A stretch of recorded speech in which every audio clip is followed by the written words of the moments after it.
like, whoa.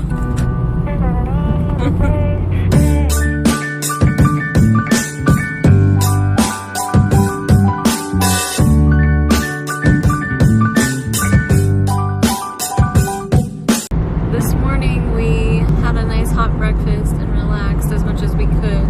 Rory was still a handful, but it was nice to just wake up and be able to relax for a little while. Also, interestingly enough, Rory was getting very tired of his diaper situation, so we started trying to potty train him this morning, and he went pee in the potty all by himself for the first time, twice, but this was the first time he initiated it on his own, went and used the potty by himself, which was fantastic. We're really proud of him for that, and he got his little chocolate for doing that all on his own. And so I think we're starting down this journey of potty training now.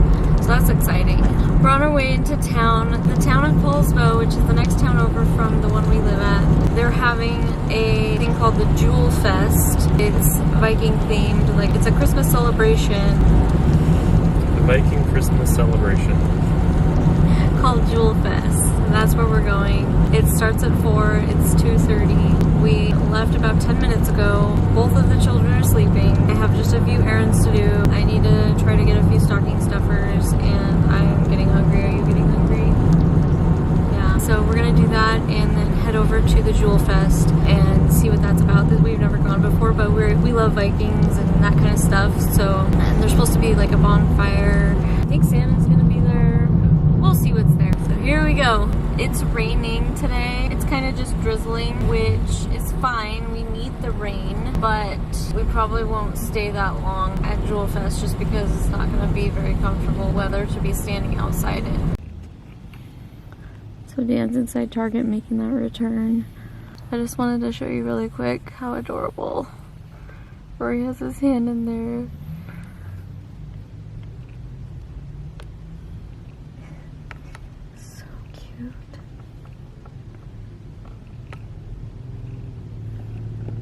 They both played hard all morning. Got them in their fancy little Prince Couture from Zulily shirts.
Hustle and bustle going on. Finally getting our parking spot. It only took about 30 minutes.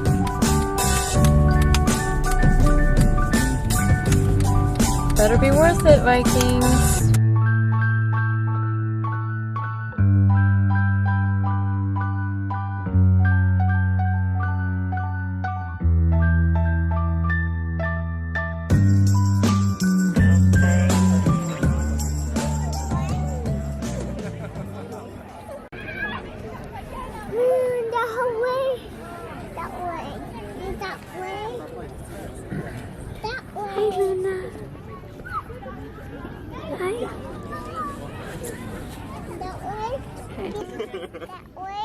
That way. Rory, we're gonna see some Vikings. That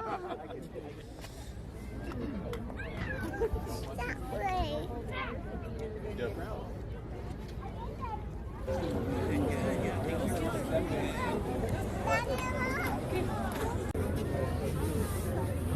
Let's see the other one. Other one. Let's see the other one. What are your expectations? No matter what, it'll look cool because this is our first time doing this. But see, if it's really neat, I guess we'll come back next year. What do you think? Make a thing of it. Huh? We'll make an annual thing of it. Yeah, we might be making a new tradition right now. Let's see. My guest pad is I don't know.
Next year we'll stay for the bonfire. There's just a lot of people there. Yeah, I don't like crowds. I can do a bonfire at home if you want. I know, seriously. We have the land for it. I'll put on Viking hat and everything. Just like the real yeah. deal. It's beautiful though, next to the tree.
Got a Reuben and Dan got the buffalo burger.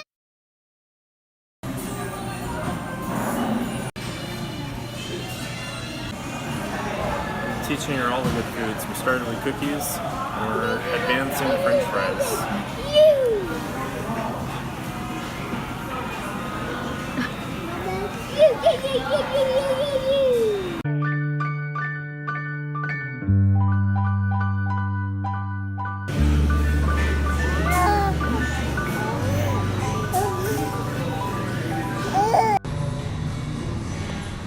I just do better with that.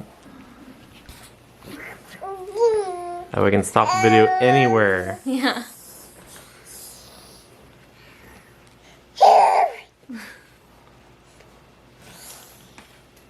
See Dada up here? Huh? Look up here. Dada.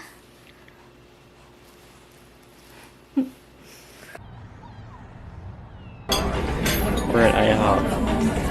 They're celebrating the Grinch movie release. We're gonna try this hot chocolate. And we're gonna try this pancake. I got a coffee. Dan got a coffee. Brie got juice. And Luna has her bottle. I already said all I want to do is have dinner and then we move. We're trying to get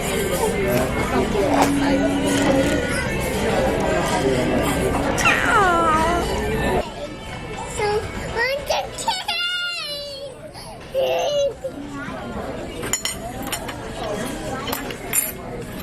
on the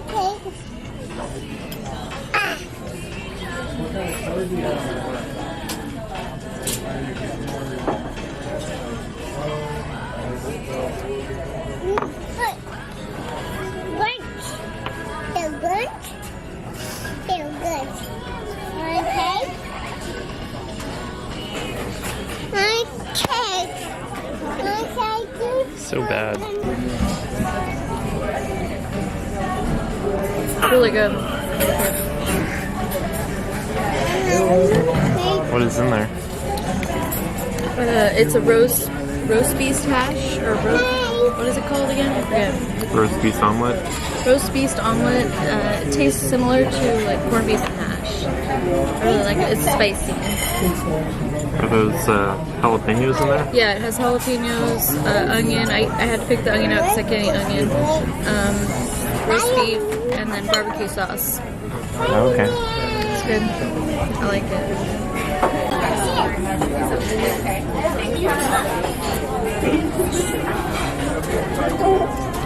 What do you think of that pancake? Pretty good. It's green. It doesn't taste green, but it is green. It's got syrup or whatever on it. It tastes like cake. It tastes like birthday cake. You like it? It's not my normal pancake or hot cake, but it's good. It's good for the occasion. Rory liked it. I like it. Rory's being bad.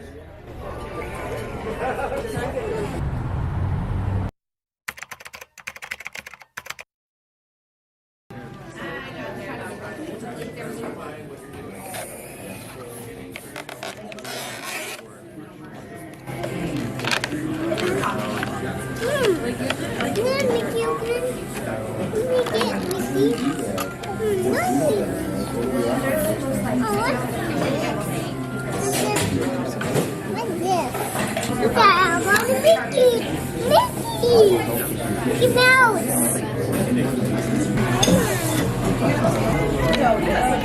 There we go.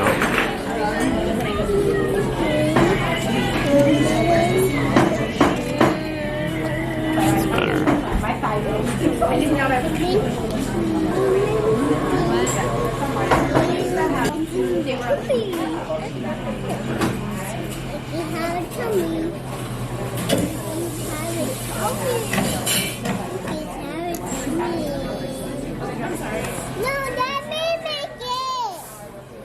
What? Mickey! Yeah. A year ago, we were on our way to Luna's in my tummy. We were taking Rory to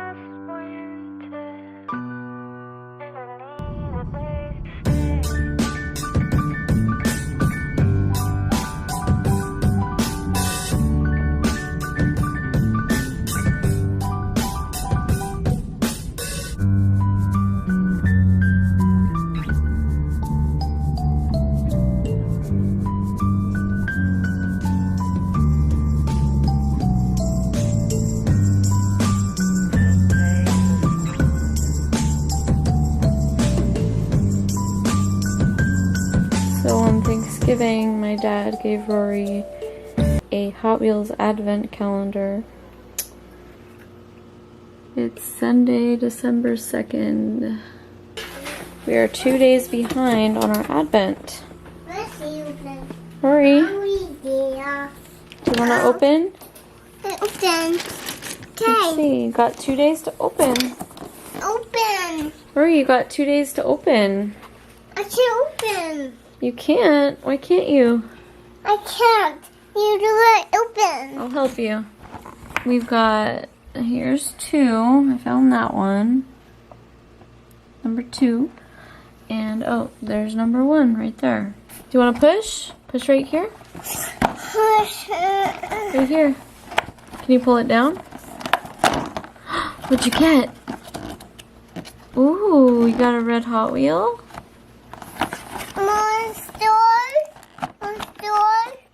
This is your Advent gift from Grandpa Joe.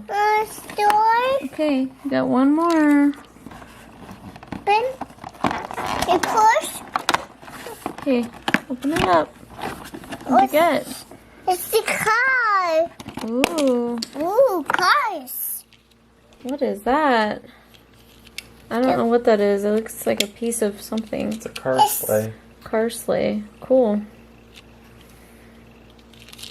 So that's what you get for now. You gotta wait. What's next? What's next? Let's see. What's next? Rory's still understanding the concept of Advent. What's next? He tried to open it already from the back. Next? You got some chocolates that Mama got you. I bought this. I don't know if you saw in the haul that I did before. What's next? Chocolates from Trader Joe's. Mom, why say Spider-Man? This totally reminds me of Bad Santa.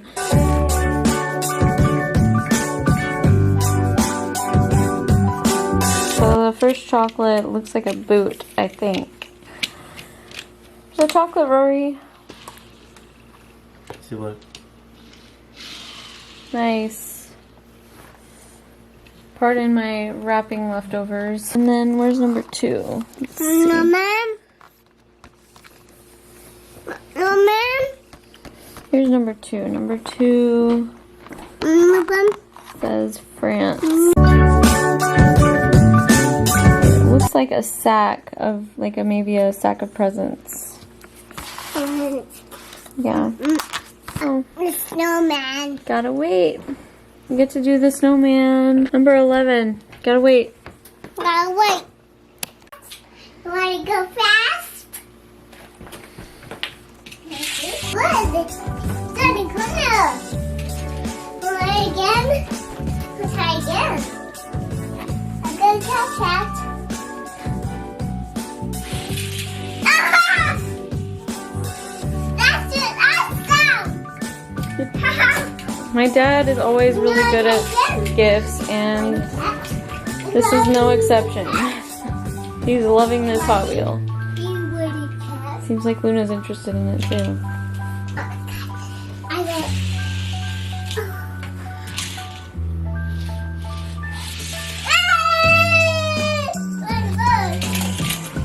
Sorry, Rory.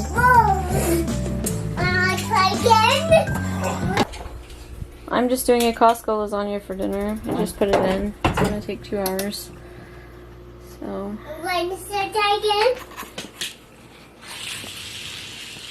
It's a comfort food kind of night.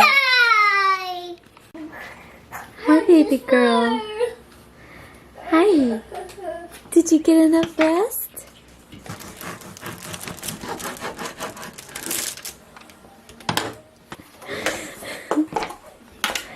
So we got a nice and fresh loaf of French bread. We got a Silver City Wonderland Winter Lager. This has to be my favorite winter beer so far. I haven't tried very many, but... And then we have our special Leavenworth Steins that we're drinking out of tonight. Dan's is... It's from the restaurant we like to go to. And then just the generic Leavenworth-Stein. I just made good old Kirkland meat lasagna. This is how it turned out. I actually ended up having to pull it out 10 minutes early because it was starting to burn on the edges. So, can't wait to eat that.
Hey everybody, Jennifer and Chase here for another video. Today's video is about the Aiken-Rhett house. Now this is a house that Jennifer found some information about that is a haunted house? It is a haunted house. So this is part of our Halloween series, so we'll just say that. We're gonna do a tour tonight of the house. It's a candlelight tour, and they serve wine, so this is gonna be even better. Heck yeah. Candlelights, they are LED candlelights because it's a historic house, so you don't want somebody to drop their candle and burn the house down. Or spill wax all over, I bet. Something like that. Yeah, so let me tell you a little bit about the house. It is in downtown Charleston, South Carolina. I have my paper here because there's a lot of dates and I didn't want to mess anything up. But this house was built in 1820 and it was built by a man named John Robinson. So John was not able to stay here very long because he got into a lot of financial trouble. He had to sell the house, and that's when William Aiken Sr. purchased it. So it's the Aiken-Rhett house. And William Aiken actually never lived here. He used it as rental property. Excuse me. And then he died in a carriage accident in 1833, and his son, William Aiken Jr., and his wife Henrietta actually took over the house. And they lived there with their 4 sons. So William Aiken Jr. died in 1887. He died in North Carolina. He didn't die here. And his wife then took over the house and stayed there with their children.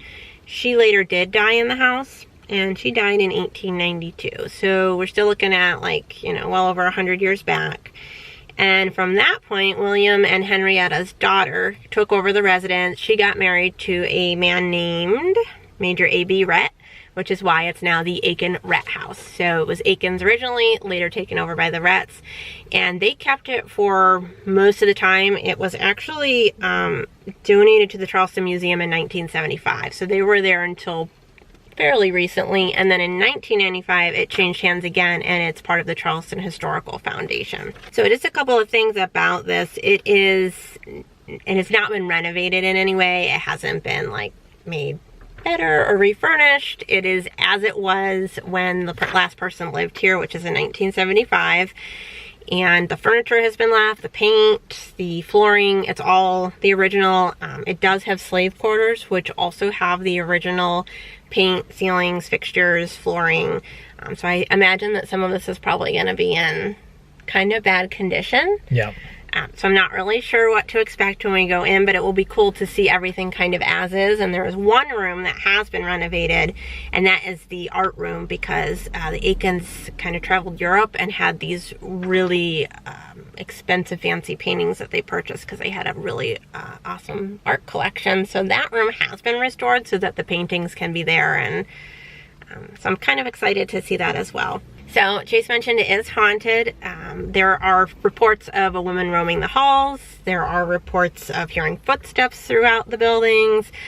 We've seen photographs of faces crying, just faces kind of like near the stairs area, which I don't know where that's going to be because we haven't been in there yet.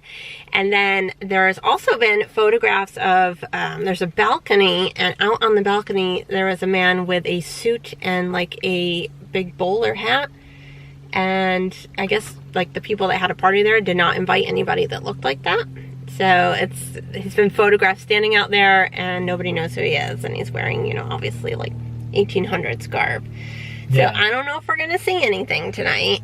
Don't know, but I hope so. I hope so too. So we've gone on one other haunted tour down here at the Charleston jail. So this will be our second tour. I'm pretty excited about it. Yeah, I'm excited too, because I'm usually kind of skeptical. So I think this will be really interesting. And I'm mostly excited about the wine. Yeah. Did I mention there's wine? You have enough wine, anybody would probably start to see all kinds of stuff. So we are scheduled to go in 8 minutes. We're gonna hop out, and maybe we'll do just like a little bit of the perimeter, shoot a little bit of the perimeter so you can see. And let's go check it out. Let me put my jacket on because it's a little chilly. So this is the outside of the building. And you can see like down here the old brick. I think this is gonna be super cool. Yeah, I think this is gonna be very cool. There's some old brick. I don't know where we go in. I don't know. I'm wondering if we go in down here. It could be. Maybe it's if there's like a front of the house. Alright, we're inside. We've got our wine. That's a good thing. This is like the holding area, so I think it's just like some pictures of the house. This is probably Henrietta. There's a picture right here of the entire house. So the slave quarters are what we just walked by outside. And you can see like there's some damage. The floors are like concrete. The Grand Villa, modify the double house by adding a 2-story wing. To construct an art gallery. So there's an art gallery on the northwest corner. And they added a 3rd floor bedroom. So there's 3 floors. So I'm wondering how much we're going to get to see tonight, because I'm not sure if they take you through the whole house or if you can only see a portion of it. Nice.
Oh, look at that light.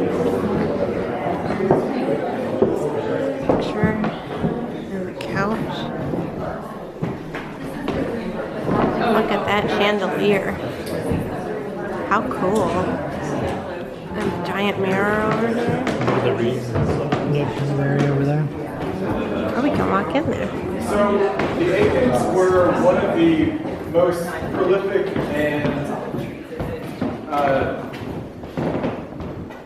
inspirational. They were influential here in Charleston, in South Carolina in general. As I mentioned, William Aiken Jr. was governor of South Carolina. And the movie Swamp Thing, he basically rented out the entire house, and somehow he was able to this is the original wallpaper from France. Place, approved. So it's just a double parlor here, but none of this paint is, of course, original. So just kind of a super cute story the guy just told us. These long benches that they have, which are unique to Charleston, would be used when people were courting, and they would be able to sit on the bench, and the bench would bring them closer together because it does slope down. So they were very popular.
by one of the, one of the children of the family here.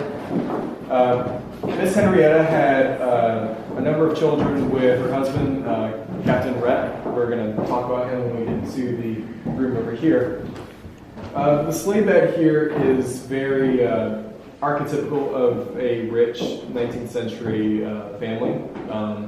These were expensive to make, expensive to get your hands on, of course. And a combination of bathroom and dressing room. They would have been well lit, and they had these fireplaces all over the place to make sure that they stayed warm.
Taking lots of pictures just in case there's any haunted happenings going on here.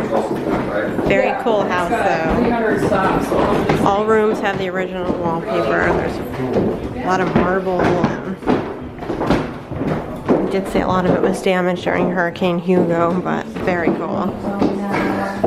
And there's Chase.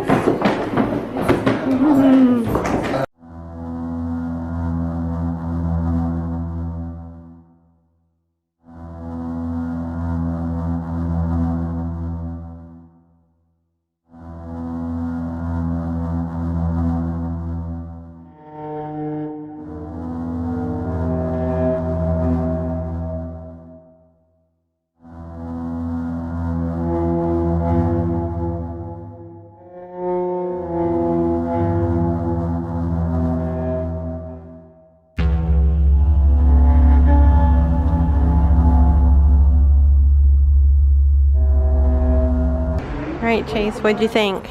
It's pretty cool. It was really dark. It was kind of hard to see everything. Yeah, we had to rely on people shining their cell phones. Yeah. So I guess they said the entrance was redone, Yeah. right, to be moved to the street. Yeah, it used to be over there on the other side to the right, and then it got where moved the over stairs here. were. They got moved over here onto this side. I've been on Natasha today. So I don't know, maybe we'll catch some ghosts on there. Maybe. Alright, we're gonna go review our footage and look at all the pictures I took and see if we can see anything. Hopefully we do. Until next time. Until next time. Stay magical. Bye.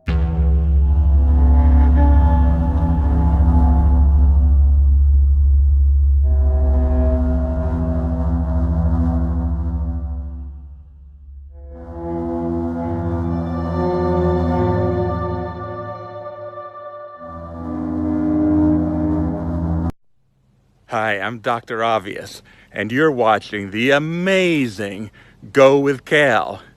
Be sure to like and subscribe, and stay awesome.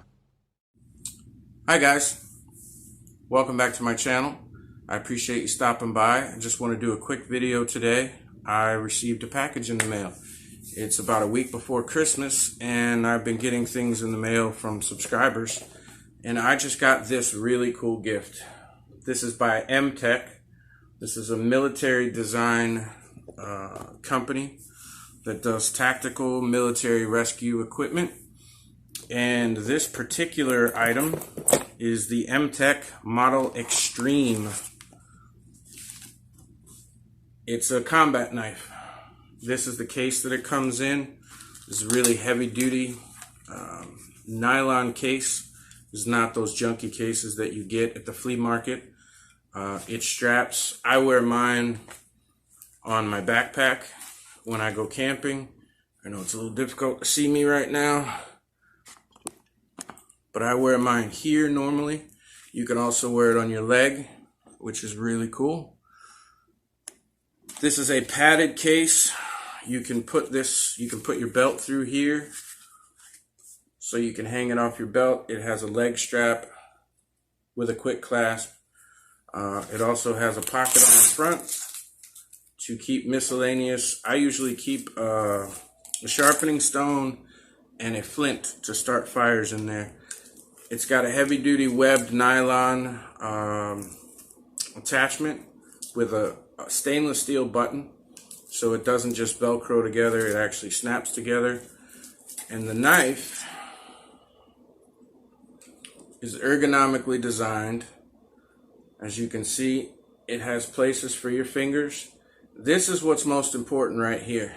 This piece right here, when you hold your knife, if you have to stab something, whether it be whatever you want to stab, in most cases your hand will slide forward on your pocket knife. No matter what they do and how they curve it gently, there's just no way to hang on to that thing. And when the knife comes to a stop, your hands can go forward and you'll slice your own finger right down to the bone on your own knife. In this case, it has hand grips, and it has this nice piece here. This is all one piece, this entire blade. From top all the way to bottom, this is all one piece of steel.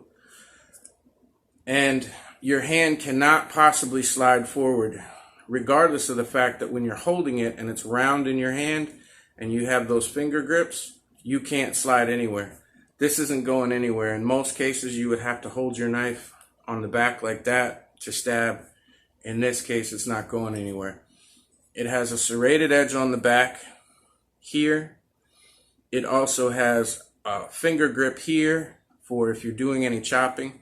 You can chop firewood with this. I use this part of the blade right here to chop kindling.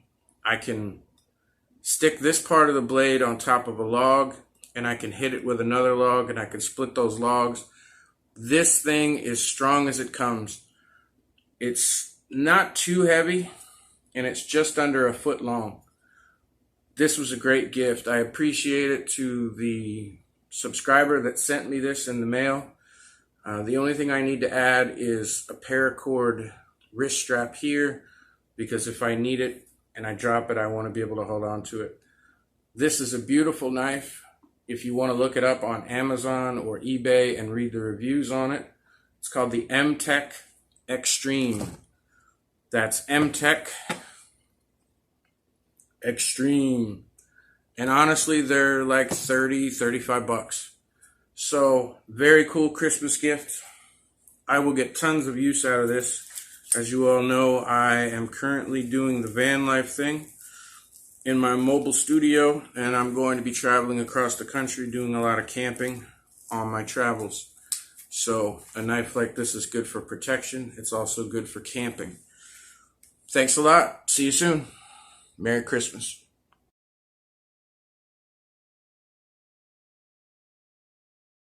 What's up, Walker fam?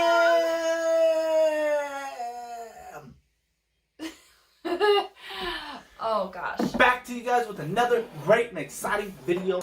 What are we doing today, my love? We are doing the pizza and candy corn challenge. Yay! That's so exciting, right? Alright, and whose idea was this? Mine. Yeah. So, that being said, I have two families I'm going to tag. Oh, snap. It's on now. The Winston family. Oh! And the I want to say Shickles family. Oh! Shickles, you're in for a Shickle exciting time. Sorry if that was wrong. No, she's not. You know who you are. So the goal is to eat the whole entire pizza. How about half of each half? Because that's a lot. Just eat the pizza. Gosh. So we're going to eat the whole thing. What are we using? What is it? What? It's a Tostino's party pizza combination and a cheese with candy corn on top. Lots. Because somebody thought this was going to be a good idea for, you know, Halloween. Halloween pizza. Somebody likes candy corn, and somebody doesn't like candy corn. A Halloween pizza. Come on, that was real. That was a grody. cool thought. It's grody, y'all. All right. Anyways, you guys, so we're gonna get started. All right, here we go. We're gonna see who can eat the whole entire thing. All right, let's get it. Oh gosh. Good luck, guys. Dig in. Is it gourmet?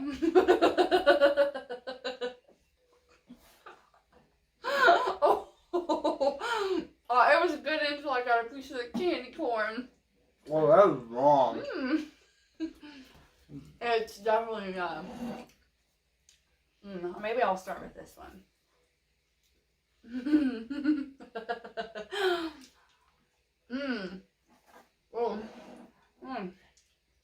Pizza and candy corn do not go together, y'all. That's not a good combination. I'm gonna stomach it. I'm not gonna be on the losing end. Yes, you are. Yes, you are. It's really nasty. That's it. What are you doing? I'm going in. Ew.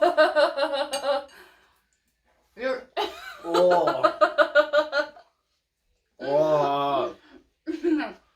That's really This is an abomination to pizza. I'll find a free pizza again. Oh. Why do you hate me? Just don't puke. Oh. It tastes like a really bad donut. Oh. Oh. Yeah. I don't know if there's a good way to eat this, guys.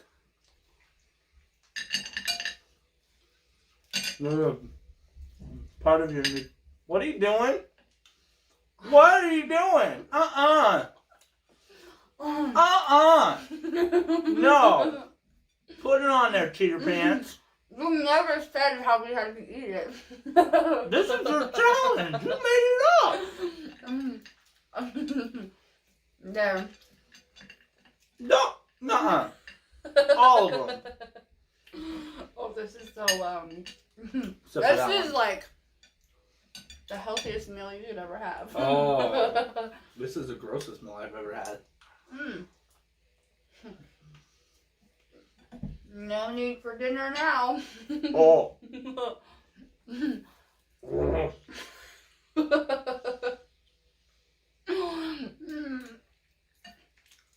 Oh, it's really disgusting. It's dripping candy corn juice. Okay, don't talk about it like that.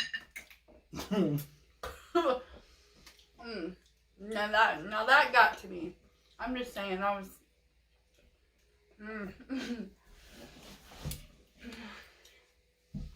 Yeah.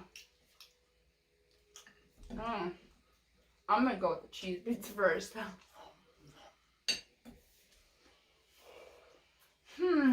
This is good, guys. Let's see if we can get this video to 20 thumbs up.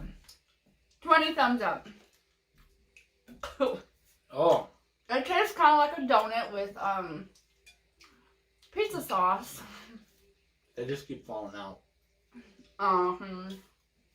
They do. My sandwich is broken. Good pizza. Really though, this is probably the worst food I ever had in my life. Oh. It's hard to eat pizza with candy corn inside. Oh. Yeah.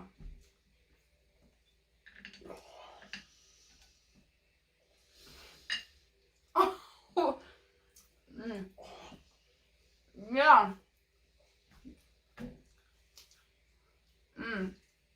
You gotta do it. Come on. Eat that Big Mac. Oh, for real? It's disgusting, y'all. You talk too much. You have to. When you're eating something really nasty, you gotta talk through it. I don't know how much more of this I can endure.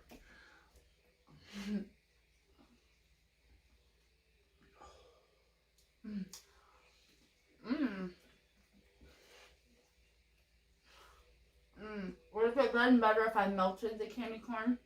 I have no clue.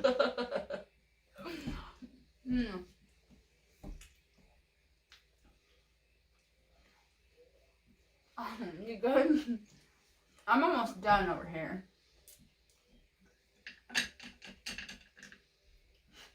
It's really disgusting. That's disgusting. Well, you can't see it, but it's literally got...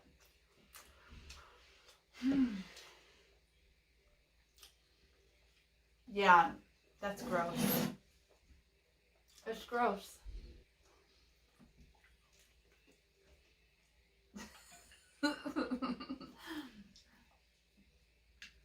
Yeah, so it's good over here, I guess, maybe. Are you good? Oh, there's water just got spilled everywhere.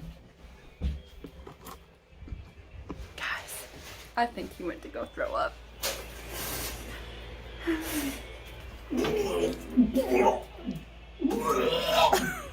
Oh God. Okay. On that note, I think he failed. I don't know how yeah, he's doing in there, but I'm just gonna pizza away out here. Cheers, guys. You know, for real though, it's disgusting. But what is a challenge if it's not challenging? Alright, Winston family and the Trickles family. Let's see if you can eat one whole Tostitos pizza each with candy corn on it. Because we definitely did not finish. Oh, guys. That being said, give this video 20 thumbs up, y'all. And we will see you next time. Bye.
another video here on Theme Park Days, where we're going to start off our end of the year review. Now we're going to start off by walking down Monk's Walk, where the first video come in February 2019 by Rob and Tara, which soon made it to 1,000 views, which inspired our channel to become where it is now. And then we took the short trip down the road from there to Chesington, where we went to the annual pass holders day, where it was extremely busy. We waited, I think it was 80 minutes, i.e. 120 minutes for well, Dragon's Fury. We didn't even bother waiting for Vampire, which was, I think it was about 180 minutes, equaling 3 hours.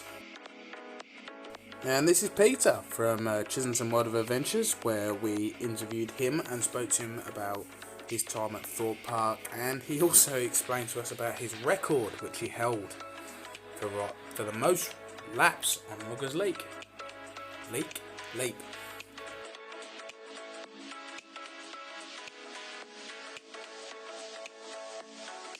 And then we went to Legoland for my second time, and Robin Tara's first, where, well, this is one of our most disappointed theme parks. We thought it was going to be a lot better, but then we did also find a new number one in terms of rapids, where we found our favourite rapids at Loggers Leap.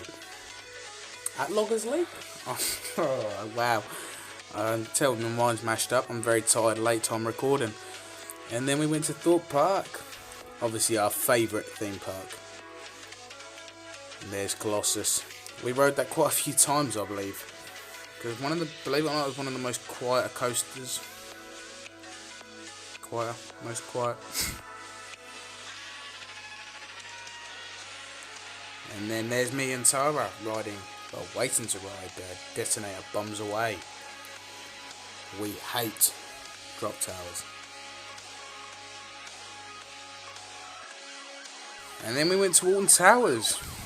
My second favourite, I'd say, out of all the theme parks I've ever been to. And not just because my sister worked there and I went there quite regularly. This was my first time, and Tara's first time as well. Rob's second, he went there when he was 18. And at that point, I had a new number one in Wicker Man. And then we went to Blackpool, where my number one got smashed again by the Mack launch coaster Icon. I rode my first ever hyper coaster in the big one, and there she is, the beauty that is Icon. We also ride a very painful Grand National, and that's not the most painful ride we've ever ridden, but that is also here at Blackpool Pleasure Beach, and that is, as you can see now, the Big Dipper. That is hands down the most painful roller coaster we have ever ridden.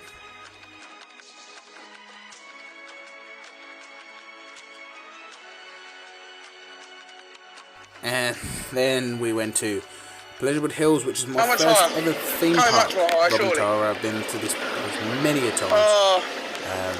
I'm scared. This is my first thing. It was my second visit. Why are we still going? I believe, to, here we go. Let's go. Pleasurewood Hills. I'll spit it out in a minute. As you can see where I'm doing, Roger. I'll let you watch the POV from now.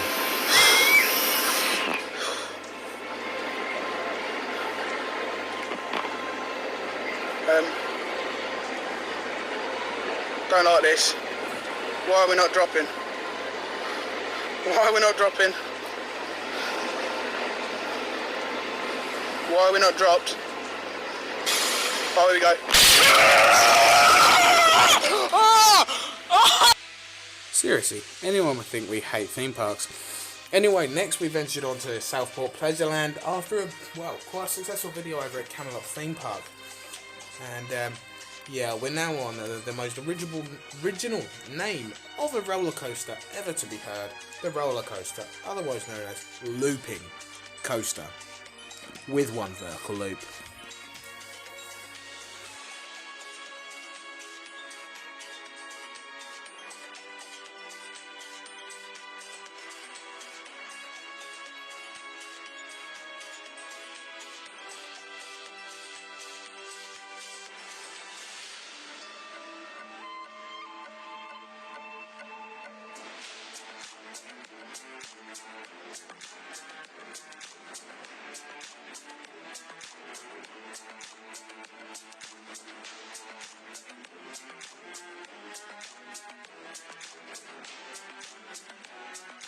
And then we went to, well, as you can say, this is definitely one of our loved ones in Lightwater Valley, where we experienced another very, very painful roller coaster, which is now, as you can see on that front row POV there, which also is definitely an organ mover. And if you didn't know, this was finished off by British Rail. There's a stat for you. Obviously we didn't put the whole POV in because this ride is 7 minutes long. Yeah, you heard it, 7 minutes.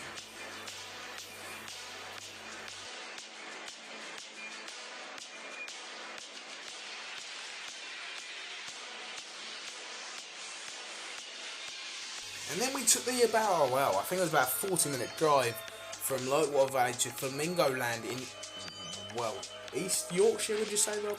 Yeah, I'd say East Yorkshire. The weather was horrible. That has got to be one of the worst weather experiences ever. And obviously, this is home to what we would say is the worst roller coaster ever. And then we took a massive road trip down to Oakwood Theme Park in Wales, which I soon, realised that Megaphobia is definitely my number 2.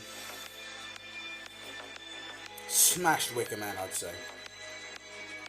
As you can see there, we both love Megaphobia, and we rode Speed, the Gerstlauer Eurofighter.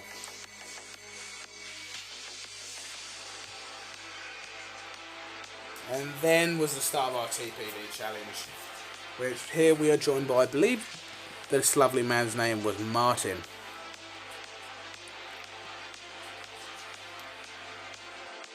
So obviously we started off our challenge at Blackpool Pleasure Beach, where, well, I'm not going to explain really what happened, you'll have to watch the video to find out, but some unexpected turn of events happened, and then we ended up in Alton Towers, so we took the trek down from Blackpool down to Alton Towers, where a second part of the challenge commenced, and here it is, Wicker Man, my number 3.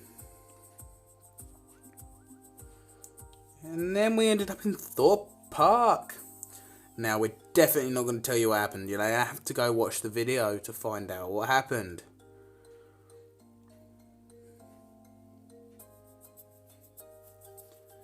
And then we went on to the Fright Night season, where this was definitely up there as one of our favourites. I think this was Rob's favourite. This is up there on par, just a little bit less than Alton Towers for me, I'd say, because Alton Towers was great, but Pleasurewood Hills, the mazes, the 2 mazes they had there were amazing.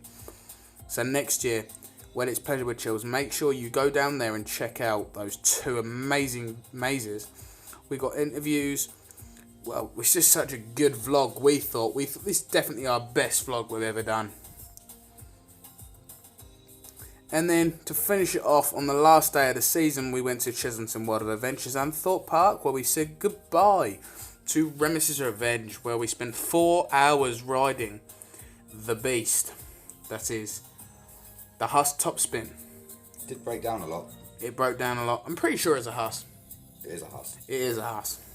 I think it broke down more than we rode it. Yes, definitely an unexpected cause of event. Make sure you go watch the vlog to find out what happened. So, we're going to end this video here. Obviously, we went to Thorpe Park, but thank you ever so much for watching this. We hope you enjoyed. Please like and subscribe, and don't forget to share with your friends. Thank you. Just going into Korea Park.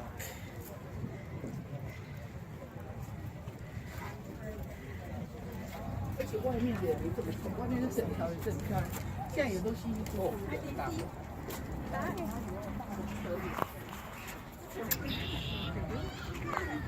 pretty they are. They have matching outfits. I don't like that. Oh, it's She's such a random character.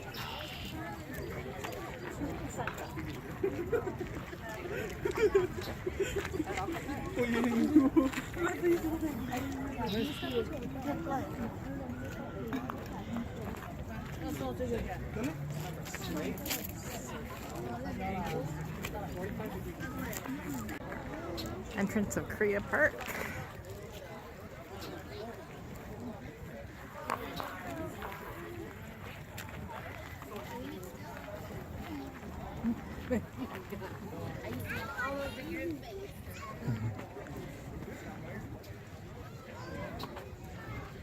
This looks beautiful.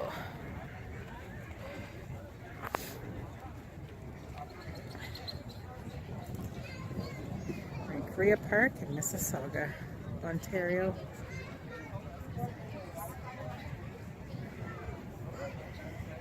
There's some ducks in the water.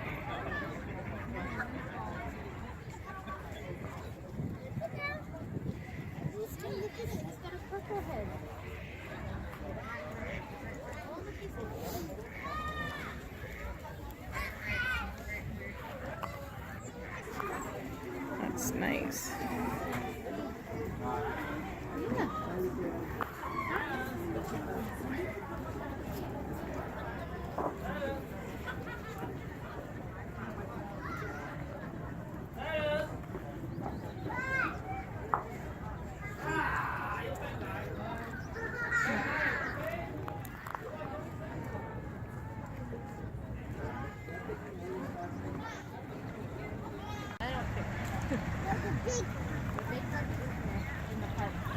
So weddings going on today.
So, we just discovered a whole bunch of stuffing over here, which means Husky destroyed something. What did you kill? This is why we can't have a cat. Who was it? No, it's not Piggy because he doesn't have any stuffing. Not the stingray. Not the owl.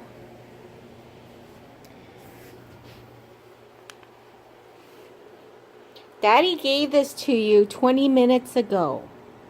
Didn't even have a chance to name him. Yeah, we didn't even have a chance to name him. And look it. There was a squeaker in it. Oh, there's the squeaker.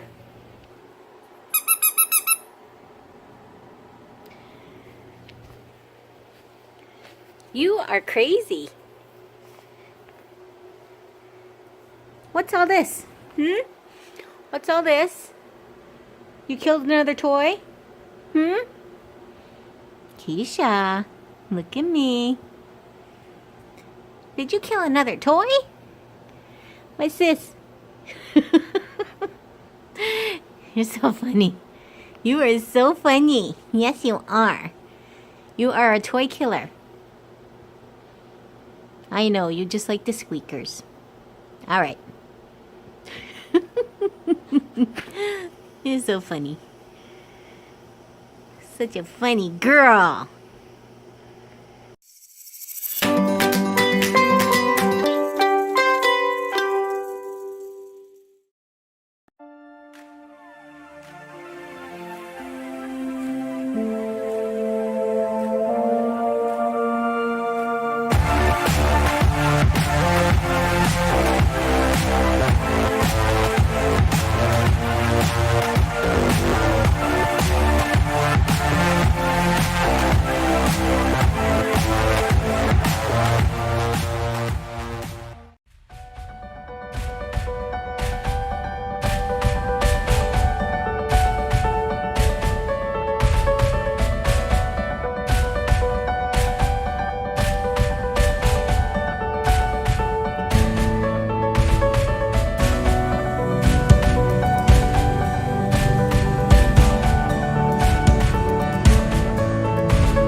soir, c'est un joke.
to see the teddy bear to play. If you don't come play with us, then we will kill you. I have an older doll from about the 1960s that was given to our oldest daughter when she was about 3 years old. Since she's been around, some strange, unexplainable things have been happening. Before we get too far ahead, I want to give you a little background on life with Daisy before now. About 10 years ago, one of my very good friends and I used to go to local auctions and occasionally bid on various items of interest. When going through what my friend brought, she came across a doll at the bottom of one of the boxes. The doll was an older one with orange yarn hair, a soft plastic face, and a fabric body. My friend immediately thought of my oldest daughter, Sierra, and gave it to her as a gift. Because of the age of the doll, I decided to put her on a shelf in Sierra's room where she couldn't play with it. I didn't know anything about it and wanted to keep her in one piece for a little while. The first night the doll was in the room, Sierra would just sit there and stare at it. After about a week of this, I asked her why she keeps staring at the doll. Sierra told me she didn't like the doll and wanted it out of her room. I convinced her to leave it there on the shelf for a little while longer. A few weeks later, our youngest daughter was born. That's about the time things really started to get creepy. When I would be up with the baby at night sometimes, I would hear walking around the house. I just chalked it up to the old house making house noises. When our youngest daughter finally moved to the crib in Sierra's room, we had the baby monitor set up. It wasn't one of those video monitors, but now I wish it was. Cheyenne, the baby, would wake up almost every night about 3 a.m. I couldn't figure out why until one night she didn't wake up screaming. I woke up and waited for it to happen. All was quiet. I sat there listening for a few minutes before deciding to lay back down. Once back in bed, I heard what sounded like a little girl's giggling over the monitor. I slowly climbed out of bed and went to the girl's room thinking Sierra was up playing or something. When I got to the room, I saw that both the girls were sound asleep. I just stood there for a few minutes making sure when I heard something whispered, "Shh." Startled, I looked around and saw nothing. I figured maybe I was hearing things because of being so tired because I'm not sleeping much anymore.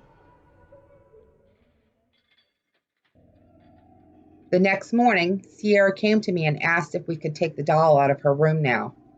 She said the doll really scares her. Reluctantly, I agreed. I didn't know where to put the doll, so I just set it on a chest in my bedroom. The walking noises continued, but I never did hear that giggling again. The doll remained in my room for several years, and it was eventually buried in a corner. During the time she was in my room, strange things began to happen to me personally. My moods would constantly be up and down, and I always felt angry for no reason at all. And then the strange shadows started. Because I was already feeling like I was going crazy with my moods, I decided to just ignore the shadows until one night. I don't remember the time. I just woke up for no reason and couldn't move. I could only move my eyes and nothing else. This scared me. I tried to scream or make any kind of noise in hopes of waking my husband up. Nothing worked. I finally settled down for a minute, and that's when I noticed the large shadow above me in the ceiling with glowing eyes, and I also felt the worst anger and rage I have ever felt in my entire life. To this day, it scares the hell out of me thinking how I felt that night. I am so thankful I could move because of the rage. It might have made me do something to hurt one of the ones I love. Somehow, during this rage, I felt something just snap in me, and I just started praying. Over and over, I prayed for what seemed like hours. Finally, I could move again. By that time, it was about morning, and I decided to get up instead of waking my husband up. He needed to get up in about an hour or so anyway for work. I just went into the kitchen and calmed down. After that awful night, things just seemed to kind of return to normal for me, and I never had another episode like that again. I had completely forgotten about the doll until the day I was packing our room to move to our new house we had just bought. While I was looking at the doll, trying to decide what to do with it, I noticed she did have a tag on her right arm. The tag said her name was Daisy and the date was 1961. It also stated she had orange yarn hair. Thinking it was pretty cool, I finally had some information on this doll. I decided to keep her and put her in a box to move to the new house. I decided while unpacking boxes in the living room that Daisy would sit on the rocking chair in the corner. Not long after placing her in her new home, things started happening again. First thing, Sierra continually complains about how creepy the doll is, and she won't even go anywhere near her. Now, the rocking chair sits right by our bedroom door, and personally, between you and I also think the doll's a little creepy looking.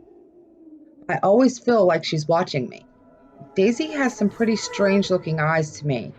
They are painted on, which isn't so strange, but they're looking off to the right. Ever since I placed her in a chair, we also hear walking sounds around this house. Mostly in the dining room, which is right beside our bedroom. That section of the house is the newer addition. At first, I thought those noises were the house just doing its thing, or maybe even one of the kids sneaking around. The walking sounds would always happen right after we get in bed. I even tried to catch one of the kids walking around, but as soon as I heard the sound and went to see, there was nothing there. This past summer, we were having a picnic at our house. After dark, all the kids decided they wanted to go inside and watch TV. The rest of the adults, we all just stayed out by the bar. Then the storm started. The adults decided we'd just hang out under the canopy for a while as they passed, and about 20 minutes later, the storm started to get worse. The lights started to flicker, and then they suddenly went out. Chalking it up to the storm, we all just ignored it, and my husband hooked the generator up. That's when our youngest daughter came running outside to us scared. She told us her older brother, Joey, slammed Daisy on the ground because he wanted the chair she was sitting in. She also said he was picking on Sierra for being scared of the doll. She said as soon as the doll hit the floor, that's when the lights went out. All the kids in the house were scared. I went inside and calmed everyone down, and of course I gave Joey hell for treating my stuff like that. He apologized, and I took the doll to my room temporarily. Things were okay for a while after that, other than the sounds once in a while of walking. That is until October of this year.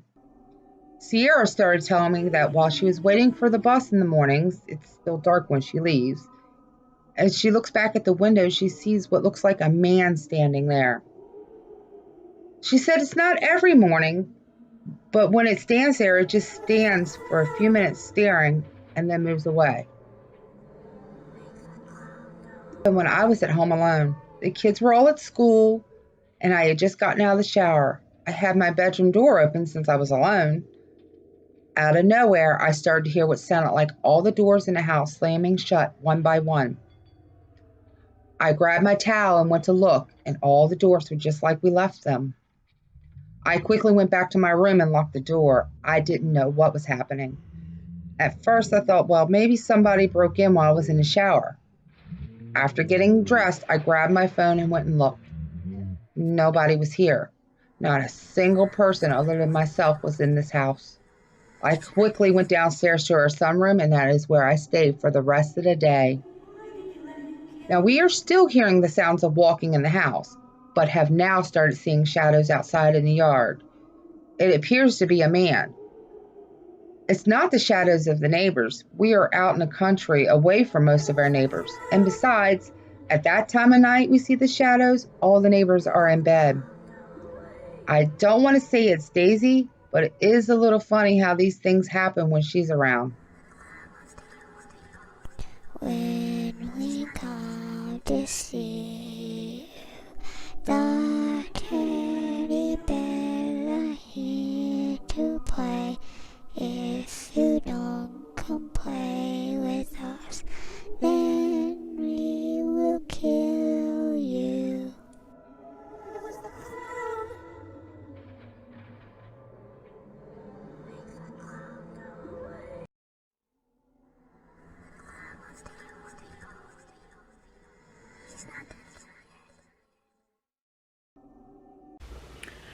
For those who wants to send me a video of my next SSO video that I'm going to be doing, I got the idea from Kel, so please DM me on Twitter and to send me the link to your video.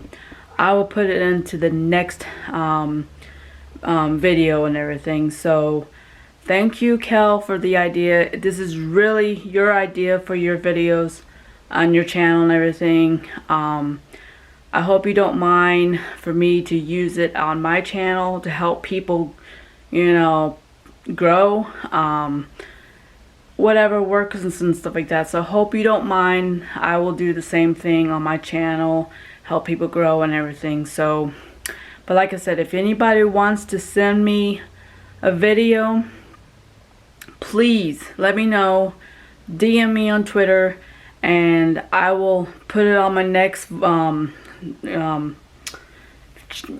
video and everything for the SSO. So just want to give, point that out. So I would love to do that. Alrighty, guys, take care, and we'll see you in the next video session of this SSO. Take care, bye.